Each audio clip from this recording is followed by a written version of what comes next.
Baik, kita akan melanjutkan pembacaan firman Tuhan. Kemarin kita sudah selesai dengan Keluaran pasal 32, Saudara, tentang bagaimana Tuhan itu berkata kepada Musa ketika mereka bangsa ini membuat lembu sapi dari emas, anak lembu sapi patung. Lalu mereka menyembahnya. Dan ketika Musa turun dari gunung itu, dia melihat mereka sudah menyembah berhala. Lalu Tuhan berkata kepada Musa, Tuhan, bangsa ini telah berbuat dosa besar sebab mereka telah membuat Allah emas bagi mereka. Tapi sekarang Musa berkata, ampunilah dosa bangsa ini. Jika Tuhan tidak mau mengampuni, maka hapuskanlah kiranya namaku dari dalam kitab yang telah kau tulis. Namun Tuhan berkata, Tuhan berfirman kepada Musa, siapa yang berdosa kepadaku, nama orang itulah yang akan kuhapus dari dalam kitabku. Siapa yang berdosa kepada Tuhan, nama orang itulah yang akan dihapus dari dalam kitab kehidupan. Jadi Tuhan itu tidak main-main dan dosa itu tidak bisa diwakili. Keselamatan itu nggak bisa diwakili. Kehilangan keselamatan pun tidak dapat diwakili. Hanya Tuhan yang sanggup memilih dan hanya iman percaya kita yang sungguh kepada Tuhan yang dapat menentukan saudara kita ini diselamatkan atau tidak, kita ini dihapus atau tidak namanya dari kitab kehidupan. Sekarang kita lanjutkan Keluaran pasal 33, Musa meminta penyertaan Tuhan di gurun.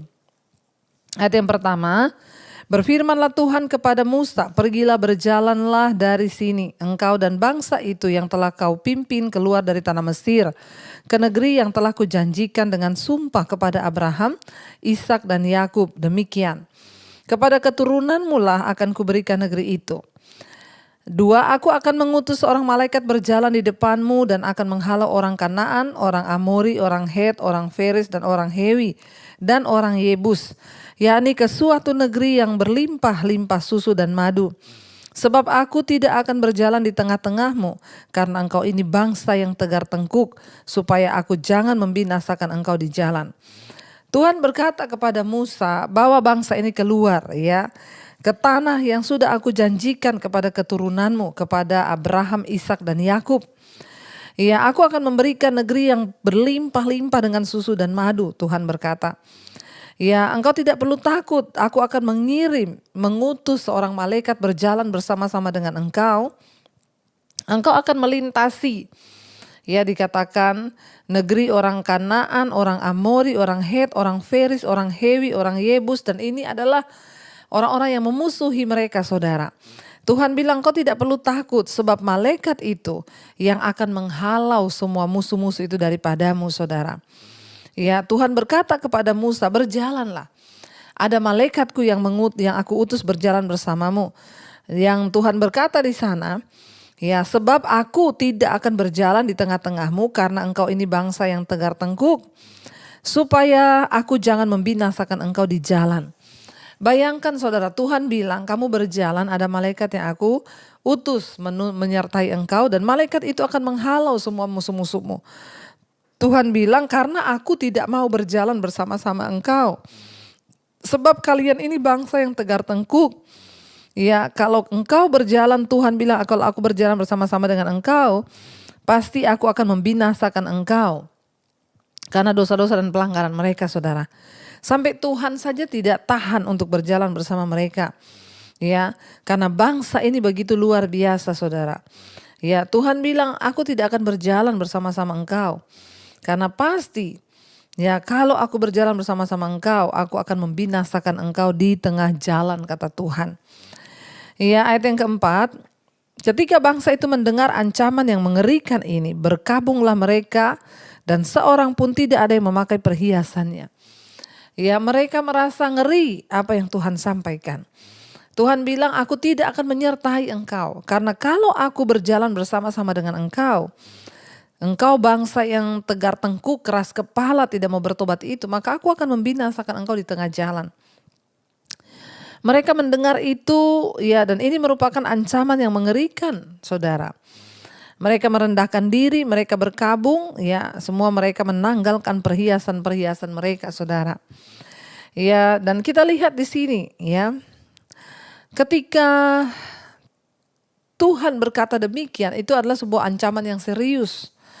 Tuhan tidak bisa berjalan dengan mereka, kenapa? Karena mereka itu berdosa. Dari sini kita menarik satu kesimpulan saudara, bahwa ingat, ya Tuhan itu Tuhan yang kudus, Tuhan itu Tuhan yang mulia, Tuhan itu Tuhan yang agung. Dan dia tidak bisa berjalan bersama-sama dengan ya orang-orang yang berdosa. Sebab Tuhan bilang, aku pasti akan membinasakan mereka di jalan. Ya, sampai Tuhan berkata, aku tidak akan berjalan sebab aku pasti akan murkaku akan turun. Saudara, betapa Tuhan itu kudus. Ya, kita belajar malam hari ini untuk tidak menyia-nyiakan ya kasih karunia Tuhan, berjalan bersama dengan Tuhan. Kenapa? Ya, karena Allah itu kudus dan dia tidak bisa dipermainkan dengan dosa. Ya, mari kita menghormati kehadiran Tuhan di tengah kita, sebab Tuhan itu Tuhan yang kudus, ya, dan dia betah berjalan bersama-sama dengan orang yang kudus. Ya, Tuhan bilang, aku akan membinasakan mereka kalau aku berjalan bersama-sama dengan mereka. Ya, ketika bangsa itu mendengar ancaman yang mengerikan ini, mereka berkabung, mereka tanggalkan semua perhiasan. Ayat 5, berfirmanlah Tuhan kepada Musa, katakanlah kepada orang Israel, kamu ini bangsa yang tegar tengkuk, jika aku berjalan di tengah-tengahmu sesaat saja. Sesaat pun kata Tuhan, tentulah aku akan membinasakan kamu. Oleh sebab itu tanggalkanlah perhiasanmu, maka aku akan melihat apa yang akan kulakukan kepadamu. Ya, Tuhan menyuruh mereka untuk merendahkan diri, tanggalkan semua perhiasanmu. Dan Tuhan bilang, aku akan melihat apa yang akan aku lakukan kepadamu, kata Tuhan. Ya, dan di sana dikatakan demikianlah ayat 6, orang Israel tidak memakai perhiasan-perhiasan lagi sejak dari gunung Horeb. Ya, ayat yang ke-7, sesudah itu Musa mengambil kemah dan membentangkannya di luar perkemahan, jauh dari perkemahan, dan menamainya kemah pertemuan. Setiap orang yang mencari Tuhan keluarlah ia pergi ke kemah pertemuan yang di luar perkemahan. Apabila Musa keluar pergi ke kemah itu, bangunlah seluruh bangsa itu dan berdirilah mereka masing-masing di pintu kemahnya, dan mereka mengikuti Musa dengan matanya sampai ia masuk ke dalam kemah. Apabila Musa masuk ke dalam kemah itu, turunlah tiang awan dan berhenti di pintu kemah, dan berbicaralah Tuhan dengan Musa di sana. Ayat yang ke-10, setelah seluruh bangsa itu melihat bahwa tiang awan berhenti di pintu kemah, maka mereka bangun dan sujud menyembah masing-masing di pintu kemahnya. Dan Tuhan berbicara kepada Musa dengan berhadapan muka seperti seorang berbicara kepada temannya. Kemudian kembalilah ia ke perkemahan. Tetapi abdinya Yosua bin Nun, seorang yang masih muda, tidaklah meninggalkan kemah itu. 12, lalu berkatalah Musa kepada Tuhan, memang engkau berfirman kepadaku, suruhlah bangsa ini berangkat. Tetapi engkau tidak memberitahukan kepadaku siapa yang akan kau utus bersama-sama dengan aku. Namun demikian engkau berfirman, aku mengenal namamu, dan juga engkau mendapat kasih karunia di hadapanku. Maka sekarang ayat 13, jika aku kiranya mendapat kasih karunia itu karunia di hadapanmu, beritahukanlah kiranya jalanmu kepadaku sehingga aku mengenal engkau, supaya aku tetap mendapat kasih karunia di hadapanmu. Ingatlah bahwa bangsa ini umatmu. Musa berkata kepada Tuhan, ya, suruhlah ya bangsa ini berangkat, kata Tuhan. Tuhan bilang, Musa bilang, engkau sudah berfirman, tetapi engkau tidak memberitahukan kepadaku siapa yang akan kau utus, kata Musa. Saudara, Allah dan Musa berbicara dengan berhadapan muka seperti seorang teman berbicara kepada temannya dalam kemah pertemuan. Mengapa Musa bisa sedemikian mendapat perkenanan Tuhan, saudara? Ya, itu pasti bukan karena dia sempurna atau berbakat atau berkuasa. Sebaliknya itu karena Allah memilih Musa, dan Musa pada gilirannya bersandar dengan segenap hati pada hikmat dan pimpinan Allah. Persahabatan dengan Allah merupakan hak istimewa ya bagi Musa. Ini juga merupakan hak istimewa bagi setiap kita, saudara. Orang-orang Ibrani lainnya tidak mengalami itu, bahkan mereka tidak boleh menghampiri mendekat kepada Tuhan. Tetapi Musa dipilih Tuhan untuk mendekat kepada Tuhan. Ya, dan hal ini bukan tidak mungkin terjadi kepada kita, saudara. Lebih lagi sekarang, Yesus sudah mati bagi saudara dan saya. Karena itu kita semua punya hak istimewa untuk datang kepada Dia. Ya, kita dapat menjadi sahabat Tuhan, di mana kita bisa mendengar suaranya, mendengar tuntunannya. Sekarang pertanyaannya hanya kita mau enggak, saudara? Ya, kita mau enggak untuk menjadi sahabat Tuhan? Kita mau tidak sungguh-sungguh berjalan di dalam Tuhan bersama-sama dengan Dia? Ya, tidak ada seorang pun ya yang dapat menghalangi kita untuk datang kepada Tuhan. Bahkan mewakilkan kita untuk datang kepada Tuhan. Makanya saya selalu bilang jangan cari pendeta. Datang sendiri kepada Tuhan. Ya, di zaman perjanjian lama hanya orang-orang tertentu yang dipilih untuk menjadi sahabat. Tapi di zaman perjanjian baru, Tuhan mengundang siapapun yang mau datang kepada Dia asal kita datang dengan hati yang kudus, hidup yang kudus dan berkenan. Kita dapat menghampiri Tuhan, menjadi sahabat Tuhan. Karena firman Tuhan berkata, Tuhan itu bergaul karib dengan orang-orang yang takut akan Dia. Dan segala perjanjiannya itu diberitahukan kepada mereka. Saya berdoa supaya kita semua menjadi anak-anak Tuhan yang kudus, yang layak, menjadi sahabat-sahabatnya Tuhan. Setiap kita seperti halnya Musa, saudara, kita mau menjadi sahabatnya Tuhan. Biarlah kita semua terus memberi hati kita kepada Tuhan untuk kita boleh selalu dibentuk, mau senantiasa menjadi anak-anak Tuhan yang memiliki hubungan yang intim dengan Tuhan. Tak tuntunan dan penyertaan Tuhan di gurun. Kita sudah membaca kemarin Tuhan berkata, aku akan mengutus malaikat untuk berjalan bersama-sama dengan engkau membawa bangsa ini keluar. Sebab aku tidak akan bersama-sama dengan engkau, sebab Tuhan bilang bangsa ini terlalu keras kepala. Kalau aku bersama-sama dengan engkau, pastilah aku akan murka dan kalian akan binasa. Ya, dan akhirnya Musa meminta tanda dari Tuhan. Kalau benar engkau memilih aku, engkau mengutus aku, siapakah yang akan menyertai kami? Ya, Musa berbicara muka dengan Tuhan seperti seorang sahabat. Ya, dan Alkitab berkata, saudara, di sana Musa berkata, engkau berfirman, aku mengenal namamu dan juga engkau mendapat kasih karunia di hadapanku. Ya, kita sudah baca kemarin Musa meminta peneguhan dari Tuhan lagi. Karena Tuhan berkata, ya, malaikatku aku utus berjalan tetapi aku tidak akan berjalan bersama-sama kalian. Ayat 13 berkata, maka sekarang jika aku kiranya mendapat kasih karunia di hadapanmu, beritahukanlah kiranya jalanmu kepadaku sehingga aku mengenal engkau, supaya aku tetap mendapatkan kasih karunia di hadapanmu. Ingatlah bahwa bangsa ini umatmu.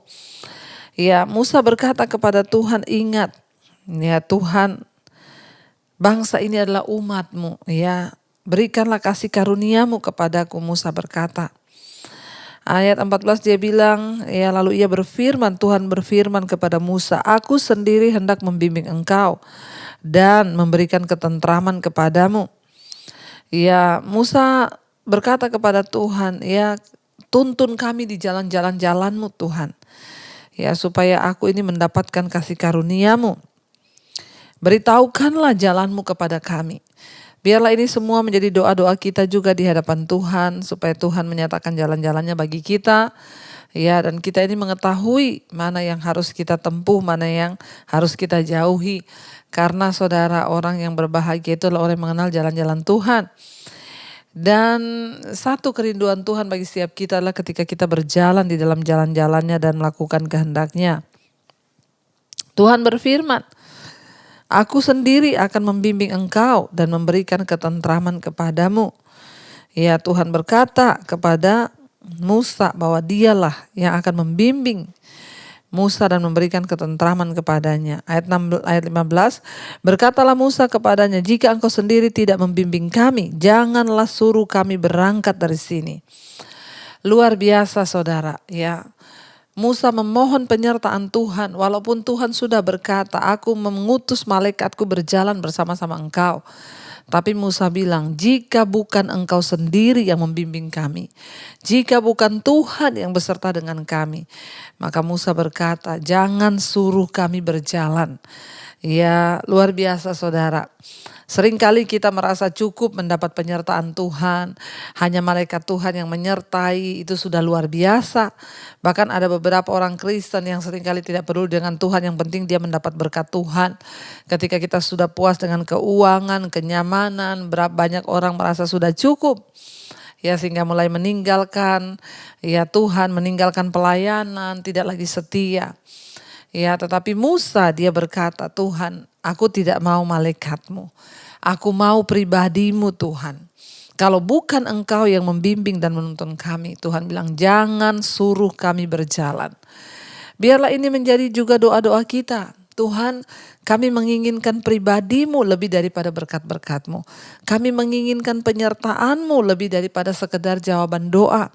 Kami menginginkan Tuhan berada bersama-sama kami.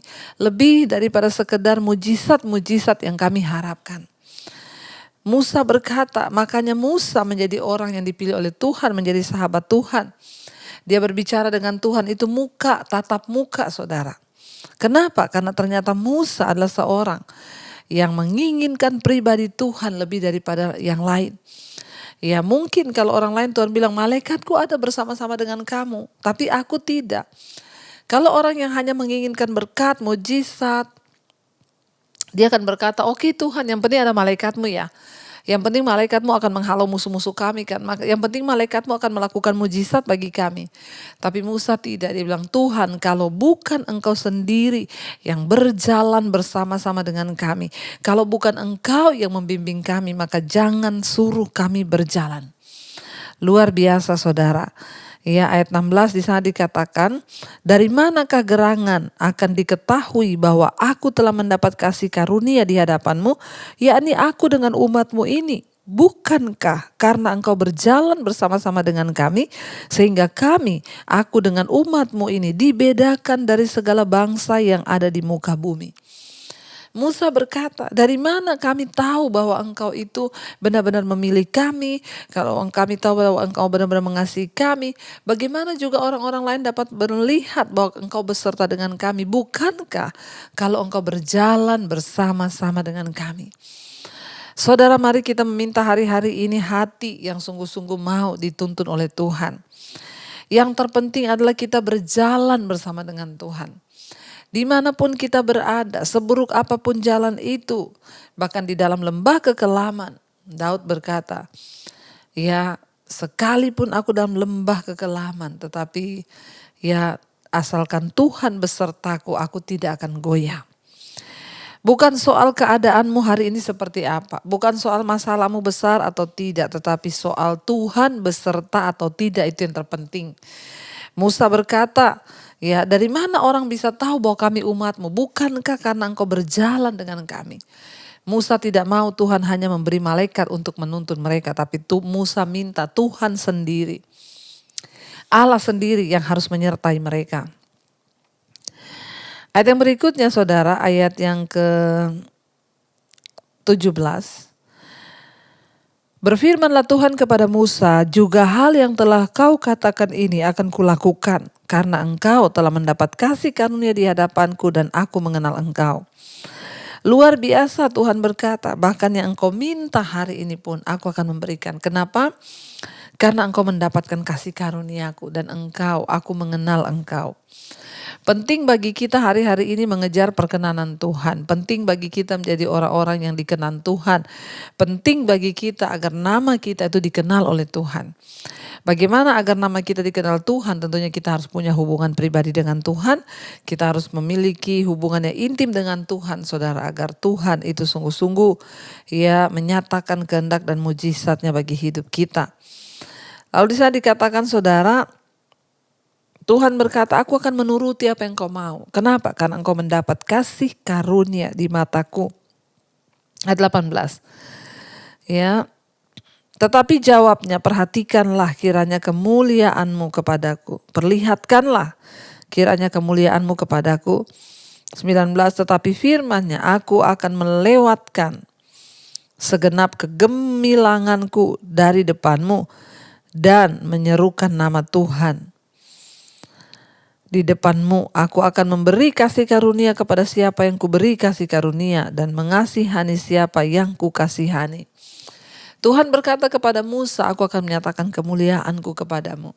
Sebab aku akan mengasihani siapa yang aku mau kasihani, dan aku akan menyatakan kemuliaanku kepada siapa aku ingin menyatakan. Jadi saudara, Musa menjadi orang dipilih Tuhan untuk mengalami kemuliaan Tuhan.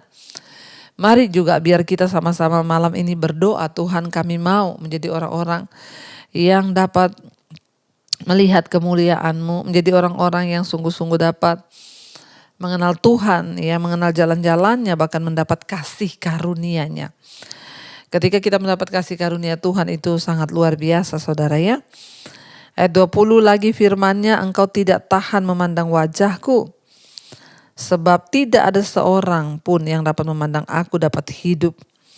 Ya, ayat 21 berfirmanlah Tuhan, ada suatu tempat dekatku di mana engkau dapat berdiri di atas gunung batu. 22 apabila kemuliaanku lewat, maka aku akan menempatkan engkau di dalam lekuk gunung itu.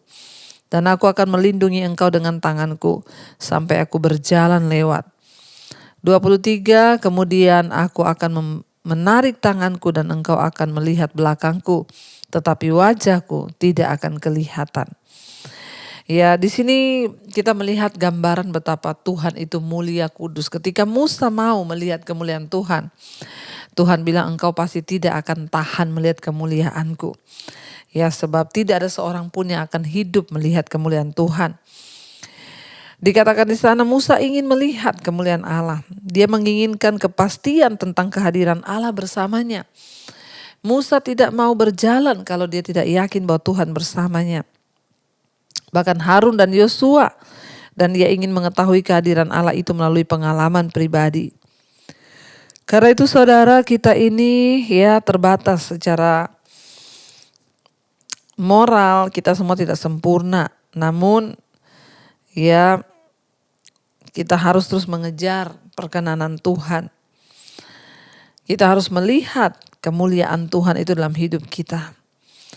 Ya, Musa hanya melihat Tuhan dari belakang. Ya, sekalipun hanya melihat Tuhan dari belakang, itu artinya kita hanya dapat melihat Allah, ya. Ketika Tuhan memang melayakkan kita untuk melihat kemuliaan-Nya. Kita hanya dapat mengenal Dia melalui apa yang Dia lakukan dan bagaimana Ia bertindak. Musa menginginkan pengalaman pribadi bersama Tuhan. Musa menginginkan penyertaan Tuhan atas kehidupannya. Ya, dan karena dia mendapat kasih karunia di hadapan Tuhan, makanya Tuhan mau menyatakan dirinya kepada Musa. Mari saudara, jangan puas hanya dengan memperoleh mujizat. Jangan puas hanya dengan memperoleh jawaban-jawaban doa kita.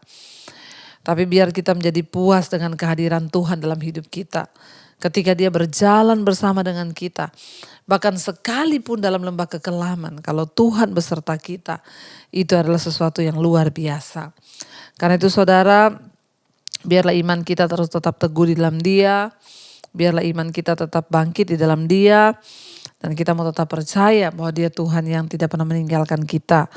Mintalah perkenanannya senantiasa kelayakannya. Dan biarlah kita mau berkata, Tuhan, kehadiran-Mu, penyertaan-Mu itu lebih dari segala-galanya. Kami merindukan itu dalam hidup kami. Mari kita tundukkan kepala, kita berdoa. Terima kasih Bapa, kami mengucap syukur Tuhan mengajarkan pada kami malam ini bahwa Engkau memberikan kemuliaan-Mu kepada siapa Engkau berkenan. Biarlah kami menjadi orang-orang dipilih Tuhan untuk melihat kemuliaan-Mu Bapa dalam hidup kami. Jadikan kami orang-orang yang berkenan di mata Tuhan. Pilih kami Tuhan untuk boleh menerima kasih karunia-Mu. Biar kami melihat Tuhan dalam kehidupan kami, memiliki pengalaman pribadi. Biar kami semua rindu seperti Musa. Bukan hanya ingin melihat mujizat-Mu, tapi lebih dari itu, kami menginginkan, kami merindukan untuk melihat pribadi Tuhan menyertai kami. Berkati kehidupan kami Tuhan, dalam pengiringan kami kepadamu. Biarlah penyertaan-Mu sempurna. Karena itu saudara, mari buka hati dan tanganmu. Terimalah kiranya berkat dari Allah Bapa, cinta kasih Tuhan Yesus Kristus, penyertaan Allah Roh Kudus menyertai hidupmu. Mulai hari ini bahkan sampai kali yang kedua, Tuhan Yesus datang menjemput kita semua. Nama kita tercatat di dalam kitab kehidupan. Dalam nama Tuhan Yesus yang percaya diberkati Tuhan. Mari katakan amin, amin, amin. Tuhan Yesus memberkati. Shalom dan Immanuel.